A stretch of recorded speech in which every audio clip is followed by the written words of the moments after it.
Hello everyone and welcome to our 2013 spookiest Grandmaster games and events.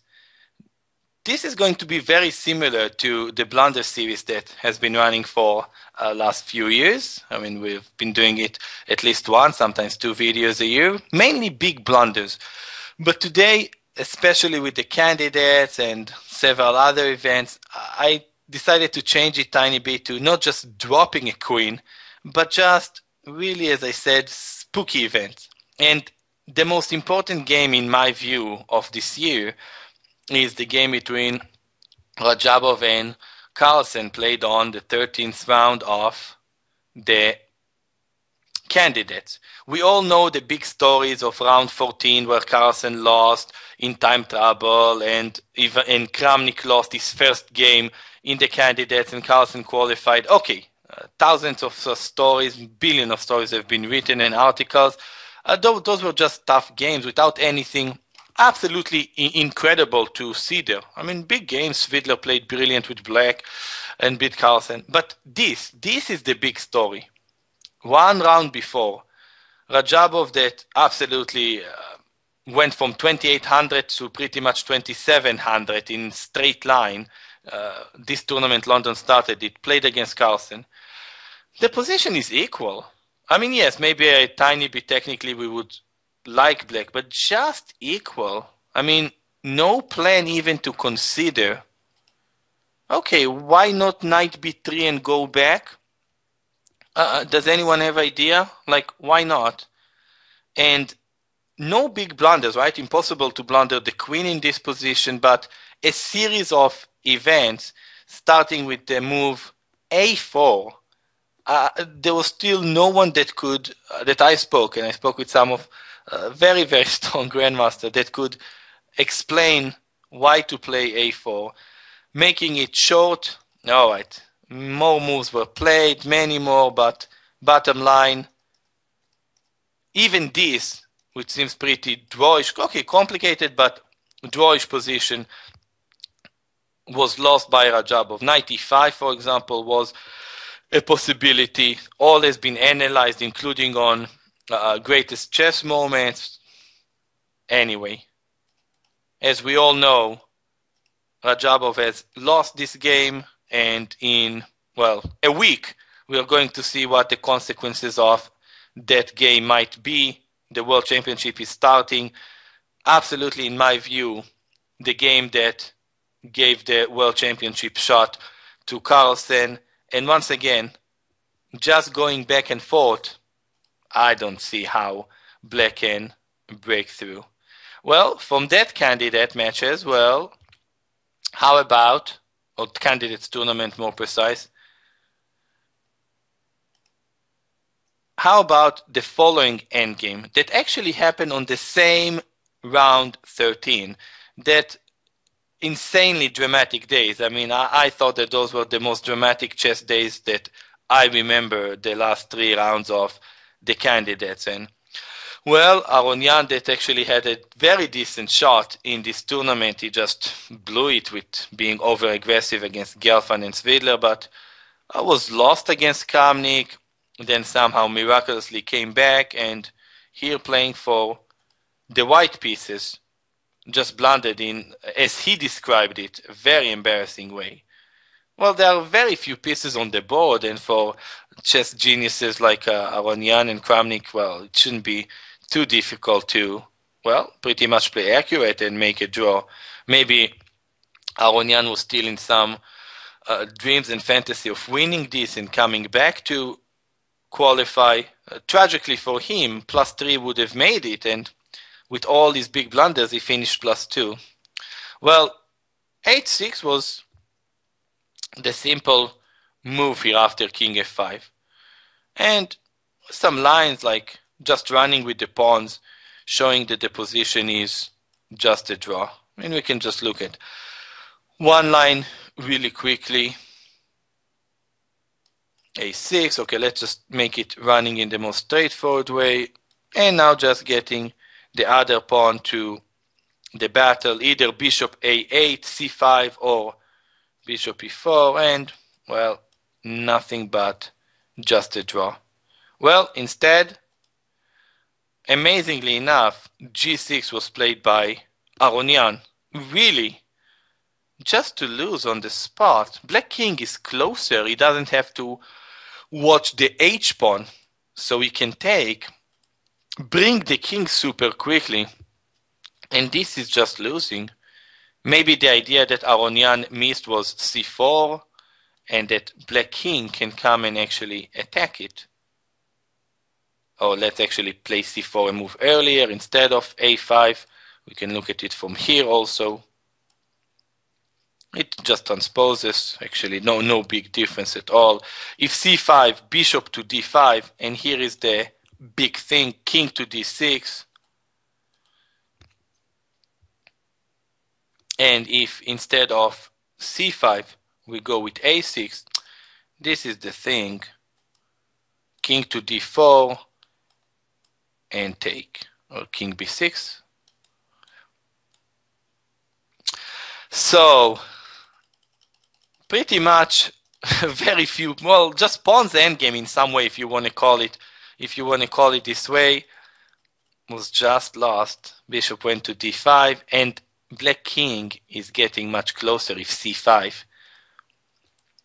Kramnik, of course, won it very clearly. Bishop a8, most precise move, and bishop c6, nothing but resigning.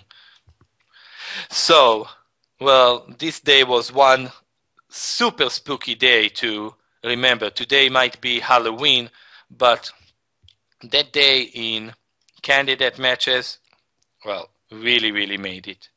Okay, we have some, well, actually many other blunders. All of them I collected from 2700 both players. We might do some other version this year, maybe a broader one with more fun. But for now, I really wanted to focus just on the elite players. Okay, well, we have more.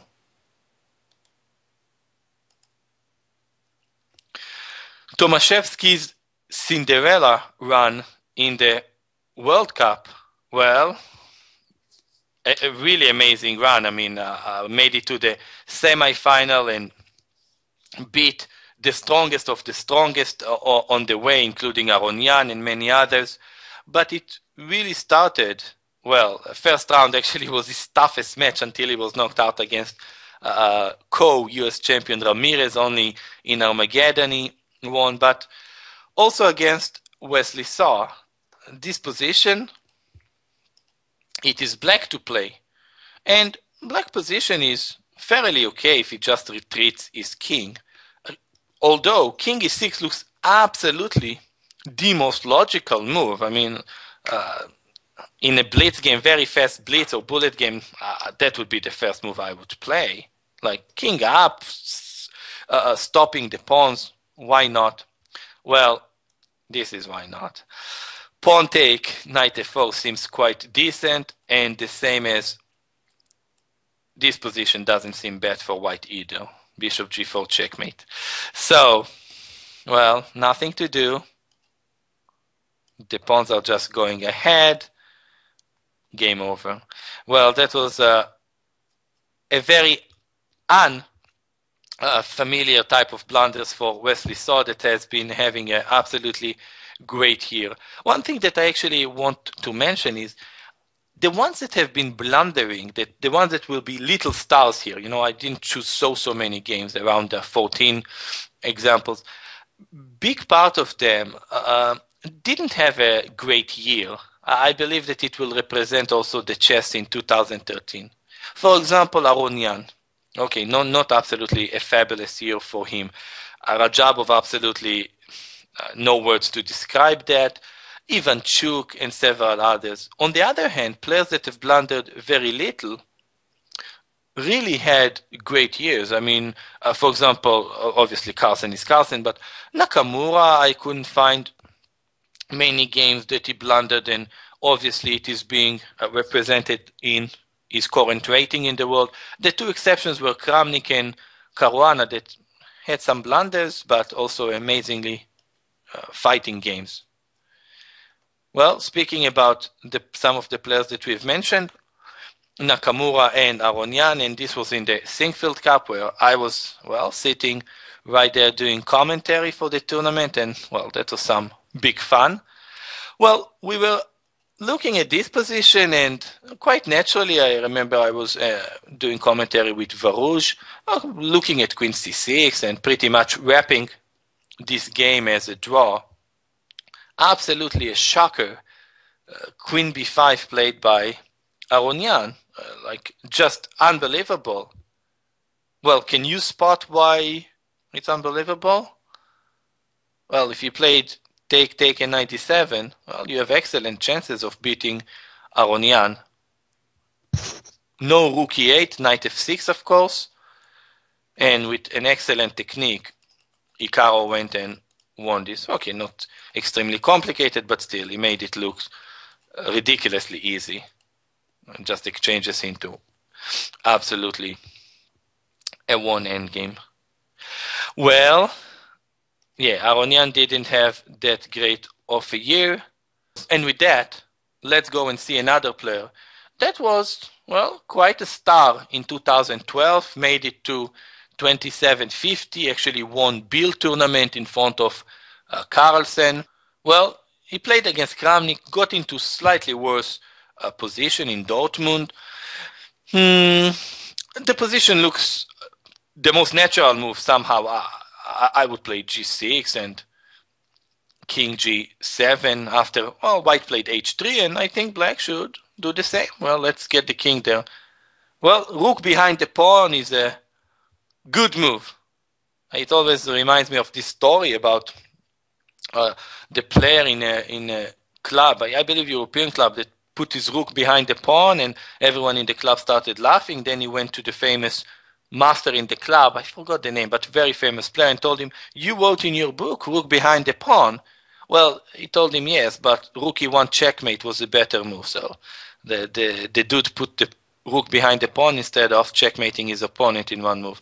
Well, same story a little bit here. Rook behind the pawn is very good strategy, only if you can keep your rook, which apparently Wen Hao seen that he cannot do right now after king h7, queen b1. Oh, well, that was this one. Speaking about Kramnik, yeah, he has been fighting and having, well, a very interesting year, winning the World Cup, but really too many blunders for such a strong players in this year. Well, here is his game against Anand. Kramnik got advantage with black actually, but wasn't very easy. Anand obviously defended very, very well. Anand has problem defending very well these days, mainly against, well, this Magnus Carlsen, and will be fascinating to see in 1 week what will happen there. But against most others, he's doing quite a decent job. Queen d5. Well, the pawn is blockaded, and, well, the position is very unclear. Not really after queen b8. A logical move, moving the queen away, targeting b2, but overlooking an extremely, extremely simple tactic. Rook take and queen takes d3, and the game is just finished. Queen takes b2, rook b1, rook d6. Not really clear what was missed by Kramnik, but, well, probably just rook takes e6 and the entire idea. Time to resign, right? I mean, it's not the two minor pieces. That's all right. I mean, black might survive, but without the a pawn, he can play a bit. But with the pass a pawn, it's going to cost black a rook for a piece, and black will be down pretty much a rook and a knight versus a rook or something like that. Well, enough for Kramnik, and again, rook take a6, not something the World Cup winner should be missing. Well, one more from Kramnik. Like we said, he had a big fighting year, maybe sometimes fighting too much, I don't know. He played against Andrekin, that is opponent in the final of the World Cup. Again, the position is unclear here. but king to e3. Once again, somehow this move reminds me of Wang Hao, rook to a2, following basic chess principles, rook behind the pawn, king in the center. Well, king e3, you know, if you will be teaching a young, smart kid, wouldn't you be happy? He's bringing his king to the center. Well, you can ask Kramnik if he was happy about this move or not. The problem is that principally it might be correct. Well, tactically it's tiny bit losing. Just there's nothing much to do against knight c4, and Kramnik went on and lost the game in this position.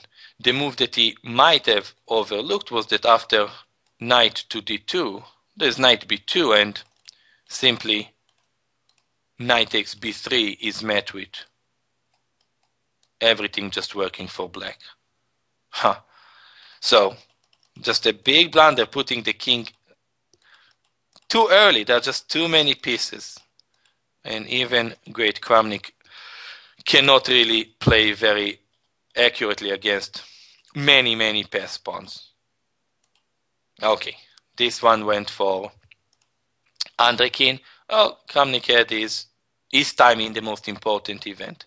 Well, maybe the star, but we already know him about all those blunders for 2013, or one of the main stars, Ivanchuk. Well, we know as genius as possible, yet throughout his career, the instability was, well, what prevented him from becoming even greater than he is. Quite a big battle against Dominguez in what became the greatest Cuban tournament ever since Capablanca. I mean, winning the Grand Prix in Saloniki was basically, well, just a huge, nobody believed Dominguez could have won this one. I mean, actually thinking while I'm doing it, I wonder what the odds before the event were. But he played absolutely amazing chess. And if I'm not mistaken, he even lost the first round to Kamsky. I think he finished with 8.5. Wow, that was just unbelievable tournament for Dominguez. And, well, actually, I was lazy. I checked now. He finished with 8 points. I wasn't certain if 8 or 8.5, but +5, just incredible score. But, well, he has to send big flowers bouquet and chocolates to at least Ivanchuk. For in this position, after bishop e5, well, the position is something solid like +15. I mean, this is really in checkmate territory because queen take h6 is a threat. Forget about winning some material. This is just checkmate. So how to stop queen take h6? King g8 going to cost the queen, and king h7 going to cost this. No, this is really f6 bishop take. This is checkmate territory. Like not winning, not like unbelievable. Okay, well, take on f7. We're not going to blame anyone. Still, endgame might have saved him. Okay, no more saving in this position at all, right? Okay. Of course, take, and, well, this looks not really that bad. Okay. Now, why not knight take g7? And if take, maybe this is what Ivanchuk missed. I mean, king take is checkmate. And this is checkmate pretty much, or very close. No, okay, Ivanchuk most likely had seconds on the clock, but still, just still unbelievable. And this position is better. And what is f4 that was played here? No idea. I mean, I don't know if anyone has any idea. Okay, few checks. And this was move 39 in the game. Either Ivanchuk flagged, but either way, the knight is gone. So, the big Grand Prix tournament, well, was decided because of this one. Well, we'll give Ivanchuk one more. This position from Ivanchuk Mamedero from the Grand Prix in Beijing is one of the reasons why Mamederov is in the candidates. Well, getting much worse positions. Position against Ivanchuk here. fighting back, and this should be a draw. I mean, black cannot really get to do anything unless, well, white decides to blunder the rook like he did after rook a1. What is the point? Let's see slowly. The king cannot step to h1 because of check and check on d4. If the king goes to f1, very similar will follow. Queen d3. Once again, king f2 or king e1 are met with queen d4, queen c3. And we are getting into the same position as before. So king to g2. And just threatening checkmate or taking the rook. Once again, Ivanchuk is, it's amazing that he has not an exciting, nice year, but he affected the World Championship and the Grand Prix in the most unbelievable way. Just unbelievable way. The next position is not really a blunder per se, but, well, once again, describing in 2013 the differences maybe between Karjakin and Carlsen. At some point in 2012, it seemed like, well, Karjakin just playing great chess. He was. Rating-wise, performance-wise, and, well, it seemed like, okay, maybe he can get closer to Carlsen. I mean, they are the same age. Maybe, you know, Karjakin was a big star a bit before, then Carlsen. Now he's catching up. They can be the ones in the elite of the chess world. But 2013 has proven to be a very, very tough year for Karjakin. Yes, he won the Norway tournament, the big one, but still, not exciting year. The rating shows that he's down 30 points, 35 points this year. Last Russian championship was just not a pretty show for him and many other tournaments. I mean, this position, which is, well, clearly white is much better here. For example, after bishop e4, big advantage for white.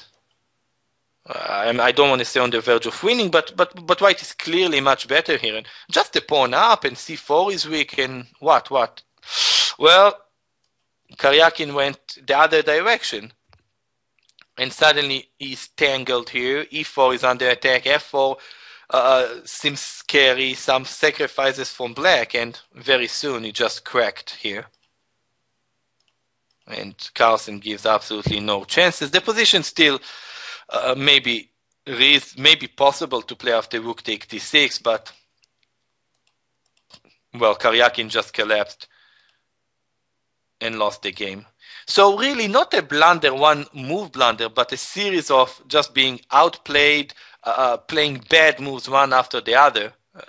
And once again, to me, all those examples really represent who are the hottest players out there and who has been really, well, having a difficult year.